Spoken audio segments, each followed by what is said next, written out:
샬롬 유 선생의 구속사 천국열차 유도수 목사님의 신구약 성경 파노라마를 낭독하는 시간입니다. 지금은 누가복음 파노라마 12장입니다. 오직 너희는 그의 나라를 구하라. 앞에서도 언급했습니다만 9장 51절에서 19장 27절까지는 주님께서 구속사역을 이루시기 위하여 예루살렘으로 올라가면서 행하신 다양한 교훈들로 되어 있습니다. 그러므로 그 내용들을 다룰 때도 구속사적인 관점에서 다시 말씀드리면 주님께서 십자가를 지시기 위하여 예루살렘으로 올라가면서 하신 교훈임을 놓치지 말아야 한다는 것입니다. 이것은 제 주장이 아니라 성경이 그렇게 하고 있기 때문입니다. 성경이 지시하고 있는 화살표를 보십시오. 예루살렘을 향하여 올라가기로 굳게 결심하시고 9장 51절 예루살렘을 향하여 가시는 고로 하고 9장 53절 예루살렘을 지향하고 있습니다. 헤롯이 당신을 죽이고자 하나이다 하였을 때도 선지자가 예루살렘 밖에서는 죽는 법이 없느니라 하고 13장 33절 묵묵히 올라가고 계십니다. 예루살렘으로 가실 때에 사마리아와 갈릴리 사이로 지나가셨다고 17장 11절 말씀하고 있으며 제자들에게 우리가 예루살렘으로 올라가노니 선지자들로 기록된 모든 것이 인자에게 응하리라고 말씀합니다. 18장 31절 저희가 이 말씀을 듣고 있을 때 비유를 더하여 말씀하시니 이는 자기가 예루살렘에 가까이 오셨고 합니다. 19장 11절 드디어 가까이 오사 성을 보시고 오시며 가라사대 19장 41절 이처럼 성경은 예루살렘을 향한 행보를 결코 놓치지 않고 있는 것입니다. 12장도 이러한 문맥에서 해석되어야만 하는 것입니다. 그렇다면 본장의 중심점이 어디에 있을까요? 오직 너희는 그의 나라와 그의 의를 구하라는 31절이라 할 수 있습니다. 이 말씀에 실려있는 무게를 느끼십니까? 이는 단순한 기도의 우선순위를 말씀함이 아닙니다. 여러분이 그리스도인이 되기 전에는 인생의 목적을 어디에 두었으며 무엇을 추구하는 삶이었습니까? 이제 그의 나라를 구하라고 하십니다. 이는 인생의 목적이 바뀌었음을 의미하는 것입니다. 달리 말하면 자신의 인생관이 주님의 인생관으로 바뀐 사람이 주님의 제자라는 말씀입니다. 주님은 오직 그 나라를 회복하기 위하여 이 땅에 오셨으며 이를 이루기 위하여 예루살렘으로 올라가면서 말씀하시고 있기 때문입니다. 그러므로 12장은 이 말씀을 중심으로 해석되어야만 합니다. 이를 5단원으로 나누어 상고하고자 합니다. 첫째 단원 1절에서 12절 전도자의 삶, 둘째 단원 12절에서 21절 세상에 속한 자들의 삶, 셋째 단원 22절에서 34절 하나님 나라에 속한 자들의 삶, 넷째 단원 35절에서 48절 생각지 않은 때에 인자가 오리라. 다섯째 단원 49절에서 59절 받을 세례가 있으신 주님. 첫째 단원 1절에서 12절 전도자의 삶. 그동안에 물이 수만 명이 모여 서로 밟힐 만큼 되었더니 예수께서 먼저 제자들에게 말씀하여 가라사대 1절 상반절 이처럼 수만 명이 모여드는 상황에서 주님은 제자들에게 경계와 격려의 말씀을 하십니다. 이는 당장을 위해서가 아니라 주님께서 떠나신 이후에 세상에 남아있을 제자들이 어떠한 위험과 박해를 받게 될 것인가를 염두에 두고 하신 말씀임이 분명합니다. 이 점은 제자들을 내 친구라고 부르고 계시는 데에서도 읽을 수가 있습니다. 주님은 친구를 위하여 자기 목숨을 버리려 하시는 것입니다. 요한복음 15장 13절 그 후에는 친구들이 자신을 구원하여 주신 친구이신 그리스도를 위하여 목숨을 바쳐 충성을 해야 하기 때문입니다. 먼저 경계의 말씀은 바리새인들의 누룩 곧 외식을 주의하라는 것입니다. 1절 하반절 누룩을 주의하라. 어찌하여 외식을 누룩에다 비유하고 있을까요? 적은 누룩이 온 덩어리에 퍼지는 전염성 때문입니다. 고린도전서 5장 6절 마태복음 16장 12절에서는 바리새인과 사두개인들의 교훈을 누룩에 비유하고 있는데 외식이나 풍조를 따르는 잘못된 교훈은 누룩처럼 전염성이 강한 법입니다. 만일 이 누룩이 교회 하나님 나라에 침투하게 된다면 온 덩어리를 부패시킬 수도 있기 때문입니다. 이 누룩이 초대교회에 침투했던 실상을 사도행전을 통해서 보는 바입니다. 아나니아와 삽비라가 외식함으로 성령을 속이려 한 일입니다. 성령께서는 이를 적발해서 제거하셨습니다. 또한 그때 제자가 더 많아졌는데 라고 한 그런 상황에서 헬라파 유대인들이 히브리 사람을 원망하게 된 사도행전 6장 1절 이 원망도 누룩이라 할 것입니다. 이것이 더 퍼지지 못하도록 치유하는 것을 봅니다. 바리새인들의 노력을 주의하라는 1절에서 3절까지의 교훈은 11장 37절에서 44절까지에서 바리새인의 외식을 준엄하게 책망하신 것에 대한 적용이라 할 수 있습니다. 그런데 유념해야 할 점은 이 말씀을 전도사역보다도 4절에서 12절 우선하여 말씀하고 있다는 점입니다. 외식이란 감추인 것이 드러나지 않을 수 없고 숨은 것이 알려지지 않을 것이 없나니라고 2절 하신 대로 결국 다 알려지게 된다는 것입니다. 만일 전도자가 이처럼 외식하는 자여 위선자라는 것이 드러난다면 그가 아무리 천사의 말을 한다고 해도 소리나는 구리와 울리는 꽹과리가 될 것이기 때문입니다. 주님은 바리새인들이 열심히 있고 예배의식을 잘 지키는 것은 인정하십니다. 그러나 그들이 외식함으로 회당의 높은 자리와 시장에서 문안받는 것을 기뻐하며 평토장한 무덤같이 위선적이라고 책망하셨습니다. 한국교회는 이 말씀을 심각하게 받아야만 한다고 여겨집니다. 외식이란 말로는 하나님을 시인하나 행위로는 부인하는 것을 의미하는 것이 되기 때문입니다. 디도서 1장 16절. 그동안 말로는 열심히 전도하노라 하면서 행동으로는 전도의 문을 우리 스스로가 닫아버린 것이 아닌가 하는 반성 때문입니다. 그리하여 교회가 매력을 잃게 되고 맛 잃은 소금처럼 밟히고 있는 것이 오늘의 실상이 아닌가 하는 염려에서입니다. 다시 말하면 누룩이 온 덩어리에 퍼져 가고 있는 것이 아닌가 하는 위기감 때문입니다. 몸을 죽이는 자를 두려워하지 말라. 이제 주님은 제자들에게 격려의 말씀을 하십니다. 내가 내 친구 너에게 말하노니 몸을 죽이고 그 후에는 능히 더 못하는 자들을 두려워하지 말라. 마땅히 두려워할 자를 내가 너희에게 보이리니 곧 죽인 후에 또한 지옥에 던져 넣는 권세 있는 그를 두려워하라. 내가 참으로 너에게 이르노니 그를 두려워하라. 4절에서 5절. 무리 수만 명이 모여드는 상황이라면 희망적인 말씀을 하실 법도 한데 영광이 아니라 도리어 몸을 죽이고 그 후에는 능히 더 못하는 자들을 두려워하지 말라는 환란을 예고하고 계십니다. 두려워하지 말라는 말씀이 강조적입니다. 이를 강조하기 위해서 하찮은 참새와 제자를 대비시켜서 말씀하십니다. 하나님 앞에는 하찮은 참새 하나라도 잊어버리시는 바 되지 않는다면 너에게는 오히려 머리털까지도 다 세신 바 되었나니 두려워하지 말라. 너희는 많은 참새보다 귀하니라 고 말씀하십니다.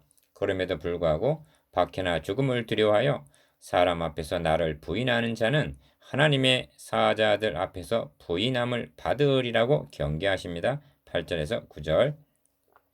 사람이 너희를 회당과 정사 잡은 이와 권세 있는 이 앞에 사람이 너희를 회당과 정사 잡은 이와 권세 있는 이 앞에 끌고 가거든 어떻게 무엇으로 대답하며 무엇으로 말할 것을 염려치 말라. 마땅히 할 말을 성령이 곧 그때 너희에게 가르치시리라고 말씀하십니다. 11절. 이는 주로 증인이 될 전도자의 삶을 염두에 두고 하신 말씀입니다. 이 예비적인 교훈은 오순절 이후의 제자들에게 많은 격려가 되었을 것입니다. 둘째 단원 13절에서 21절. 세상에 속한 자들의 삶. 무리 중에 한 사람이 이르되 선생님 내 형을 명하여 유업을 나와 나누게 하소서 하니 이르시되 이 사람아 누가 나를 너희의 재판장이냐 물건 나누는 자로 세웠느냐 하시고 13절에서 14절. 청원한 내용으로 보아 재산 분배 문제로 형제간에 불화가 있었던 것으로 여겨집니다. 이럴 경우 누군가 중재자가 있어서 해결해 주었으면 싶었을 것입니다. 그러므로 본문을 다룰 때는 주의가 필요합니다. 왜냐하면 우리 주님을 인간들이 직면하고 있는 세간사에는 무관심한 분으로 여기기가 쉽기 때문입니다. 그것은 주님께서 말씀하신 핵심이 무엇인지를 파악하지 못한 데서 오는 오해입니다. 핵심은 사람의 생명이 그 소유의 넉넉한 데 있지 아니하리라고 15절 하신 생명이 있습니다. 이 사람은 생명을 아직 얻지 못한 것이며 유업을 나누어 가진다 하여도 영생을 소유하게 되는 것은 아니기 때문입니다. 이 점에 있어서 31절이 결정적인 답을 제공해주고 있습니다. 그 사람은 먼저 그의 나라를 구했어야만 합니다. 주님 말씀을 다시 한번 음미해 보십시오. 그 사람은 주님을 재판장이나 물건 나누는 자로 세우려고 할 것이 아니라 생명의 구주로 고백함이 우선이라는 말씀입니다. 그리하여 그가 삭개오 같이 변하여 새 사람 되기만 한다면 형과의 분쟁도 자연스럽게 해결되리라는 것입니다. 이것이 주님께서 기대하시는 방법입니다. 그런데 그 사람은 영혼 구원보다는 재물을 더욱 중하게 여겼으며 생명보다는 소유의 우선순위를 두는 잘못을 범하고 있었던 것입니다. 이것이 세상에 속한 자들의 삶입니다. 제가 경험한 예를 하나 들겠습니다. 젊은 남녀가 교회를 찾아왔습니다. 부모가 반대하는 목사님 앞에서 결혼하고 싶다는 것입니다. 이럴 경우 결혼 문제가 우선이 아닙니다. 그들이 그리스도인인가가 먼저입니다. 그들 속에 그리스도 영을 모셨는가가 중요합니다. 저는 복음을 전하고 기도해 주었습니다. 그들은 그냥 돌아갔습니다. 그러하기 때문에 저희에게 이르시되 삼가 모든 탐심을 물리치라. 사람의 생명이 그 소유의 넉넉한 데 있지 아니하니라 하시고 15절 어리석은 부자의 비유를 말씀하셨던 것입니다. 어리석은 자여, 주님께서 어리석은 자여라고 20절 하신 부자의 삶을 객관적으로 관찰해 보십시오. 어디가 잘못되었다는 것입니까? 밭의 소출이 예상했던 것 이상으로 풍성했습니다. 쌓아둘 곳이 모자랐습니다. 그는 곳간을 확장하여 저장하기로 합니다. 그리고 심중에 영혼아 여러 해 쓸 물건을 많이 쌓아두었으니 평안히 쉬고 먹고 마시고 즐거워하자고 말합니다. 19절 어디가 잘못된 것일까요? 이것이 모든 사람들이 추구하는 삶이라고 말할 수 있지 않겠습니까? 오늘의 관점에서 보면 잘못은커녕 축복을 받았다고 말해야 할 것입니다. 그러나 그 부자가 어리석은 자일 수밖에 없는 것은 어리석은 자여 오늘 밤에 너의 영혼을 도로 찾으리니 라고 하신 20절 영혼 문제를 망각했기 때문입니다. 온 천하를 얻고도 생명을 잃으면 무슨 소용이 있습니까? 그래서 주님은 사람의 생명이 그 소유의 넉넉한 데 있지 아니하리라고 말씀하셨던 것입니다. 이 말씀을 주목해야만 합니다. 주님께서는 소유냐 생명이냐고 묻고 계십니다. 에리 프롬이 소유냐 존재냐라고 물으면서 현대 산업사회의 근본적인 잘못이 소유에 집착하는 삶의 방식에 있다고 지적한 것은 이 말씀의 바탕을 두고 있습니다. 비유에 등장하는 부자는 어찌하여 어리석은 자입니까? 그는 생명, 영혼보다 소유에 집착했기 때문입니다. 어리석은 부자의 비유만큼 자기 중심적인 삶이란 달리는 없습니다. 그는 내가 합니다. 내 곳간, 내 모든 곡식, 내 영혼이라고 말합니다. 하나님은 철저하게 배제되고 있는 것입니다. 그러므로 주님께서는 자기를 위하여 재물을 쌓아두고 하나님께 대하여 부요치 못한 자가 이와 같으니라고 말씀하십니다. 21절 주님은 말씀하십니다. 이 모든 것은 세상 백성들이 구하는 것이라. 30절 이것은 세상에 속한 자들의 삶이지 그리스도인들이 추구할 삶은 아닌 것입니다. 시편에서는 세상에 속한 자들의 삶을 이렇게 말씀합니다. 여호와여 금생에서 저희 분깃을 받은 세상 사람에게서 나를 주의 손으로 구하소서. 그는 주의 제물로 배를 채우심을 입고 자녀로 만족하고 그 남은 산업을 그 어린 아이들에게 유전하는 자니이다. 그러나 하나님 나라에 속한 자는 이렇게 말합니다. 나는 의로운 중에 주의 얼굴을 보리니 깰 때 주의 형상으로 만족하리이다. 시편 17편 14절에서 15절 셋째 단원 22절에서 34절 하나님 나라에 속한 자의 삶. 또 제자들에게 이르시되 그러므로 내가 너에게 이르노니 너희 목숨을 위하여 무엇을 먹을까 몸을 위하여 무엇을 입을까 염려하지 말라. 목숨이 음식보다 중하고 몸이 의복보다 중하니라. 22절에서 23절 앞 단원 13절에서 21절까지가 무리 중에 한 사람이 13절 상반절 제기한 유업 문제로 말미암아 세상에 속한 자들의 어리석은 삶에 관하여 말씀했다면 본 단어는 또 제자들에게 이르시되 하고 22절 상반절 제자들을 향하여 하나님의 나라에 속한 자의 삶에 관하여 말씀하신 것이라고 할 수가 있습니다. 앞 단원의 핵심 단어가 나라면 본 단원의 핵심 단어는 하나님입니다. 까마귀도 하나님이 기르시고 24절 들풀도 하나님이 이렇게 입히신다면 28절 너희는 새보다 얼마나 더 귀하냐 하물며 너희일까 보냐고 묻고 계십니다. 너희는 무엇을 먹을까 무엇을 마실까요? 구하지 말며 근심하지도 말라고 하십니다. 왜 그렇습니까? 이 모든 것은 세상 백성들이 구하는 것이라 너희 아버지께서 이런 것이 너희에게 있어야 될 줄을 아시느니라고 말씀하십니다. 29절에서 30절. 여기 중요한 차별이 있습니다. 까마귀를 생각하라. 하나님이 기르시나니라고 합니다. 24절. 백합화를 생각하여 보아라. 27절. 하나님이 이렇게 입히시거든이라고 합니다. 28절. 그런데 제자들에게는 하물며 너희일까 보냐 믿음이 적은 자들아 하시면서 너희 아버지께서라고 말씀하십니다. 무슨 차이인지 아셨습니까? 까마귀를 먹이시고 백합화도 입히신다고 말씀할 때는 하나님이라고 하셨으나 제자들의 필요를 아신다 할 때는 너희 아버지라고 하신 차이입니다. 너희 아버지께서 이런 것이 너희에게 있어야 될 줄을 아시느니라고 하십니다. 천지 만물을 창조하시고 주관하시는 하나님이 당신의 아버지라고 말씀하시는데 아직도 부족합니까? 그래도 염려하시겠습니까? 오직 너희는 그의 나라를 구하라. 그리하면 이런 것을 너희에게 더하시리라. 31절. 나라를 주시기를 기뻐하시는 하나님. 주님께서는 여기서 멈추지 않고 실로 엄청난 말씀으로 더 나아가십니다. 적은 무리요 무서워 말라. 너희 아버지께서 그 나라를 너희에게 주시기를 기뻐하시느니라. 32절. 무엇을 주시기를 기뻐하신다고 말씀하십니까? 그 나라입니다. 이것은 이런 뜻입니다. 자녀들의 필요를 아실 뿐만이 아니라 너희는 하나님의 후사요. 로마서 8장 17절. 너희는 아버지의 유업을 이을 자라는 의미입니다. 갈라디아서 3장 29절, 4장 7절. 이것은 인간들이 들을 수 있는 지고지선의 말씀인 것입니다. 이러한 하나님의 나라 상속자들이 시시하게 무엇을 먹을까 무엇을 마실까 염려하고 근심하고 있다면 그것은 믿음이 적은 자들이라고 밖에는 28절 달리는 할 말이 없을 것입니다. 오직 너희는 그의 나라를 구하라고 하십니다. 31절.